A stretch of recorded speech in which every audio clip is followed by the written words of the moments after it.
warahmatullahi wabarakatuh. Nama Tika Putri Yenti, NIM 1916010152, Prodi Ekonomi Syariah. Baiklah, materi saya pada hari ini yaitu tentang ekonomi digital. Apa itu ekonomi digital? Pengertian umum ekonomi digital adalah seluruh kegiatan ekonomi yang menggunakan bantuan internet dan juga kecerdasan buatan atau artificial intelligence. Ekonomi digital mampu membuat perubahan pada kegiatan ekonomi masyarakat dan bisnis, dari awalnya manual menjadi serba otomatis, sehingga setiap kegiatan sehari-hari dan bisnis bisa dilakukan dengan mudah dan cepat. Contoh perkembangan ekonomi digital dan dampaknya. Yang pertama yaitu dampak transportasi.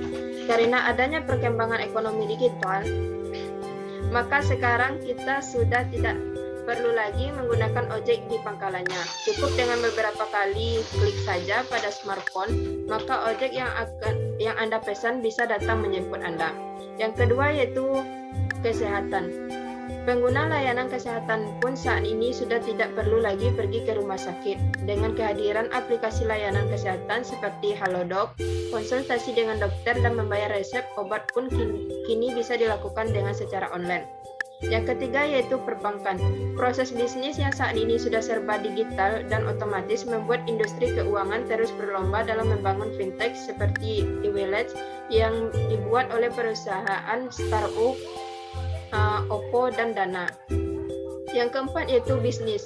Saat ini masyarakat sudah tidak perlu lagi membangun toko fisik yang mahal untuk berbisnis. Mereka cukup membuat lapak secara gratis dan berbagai marketplace yang saat ini sudah banyak tersedia.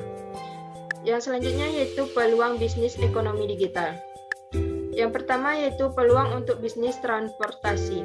Ekonomi digital membuat bisnis transportasi online semakin lebih menjanjikan. Berdasarkan riset yang dilaporkan dalam laman Financial, terdapat 4,43% pencarian travel dan logistik di halaman pencarian Google pada tahun 2018. Berbagai peluang besar ini tidak hanya dimanfaatkan oleh layanan bisnis dan startup saja, karena masih ada banyak lagi peluang yang belum tersentuh digunakan secara maksimal. Yang kedua yaitu peluang untuk bidang kesehatan.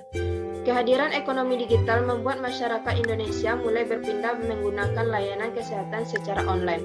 Kehadiran ekonomi digital membuat masyarakat Indonesia mulai berpindah menggunakan layanan kesehatan secara online. Yang ketiga yaitu peluang untuk perbankan. Memperkembangkan marketplace dan bisnis kecil yang menyediakan layanan online tentunya membuat layanan digital banking menjadi semakin dibutuhkan.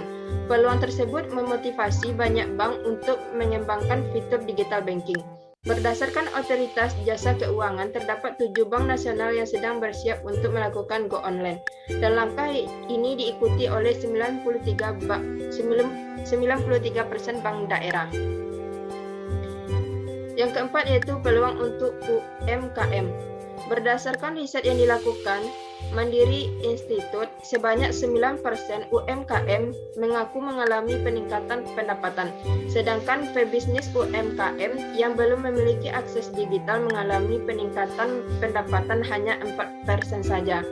Untuk Anda, para pebisnis UMKM, terdapat 2 cara untuk mendigitalisasi bisnis Anda, yakni dengan memanfaatkan marketplace dan membuat website toko online.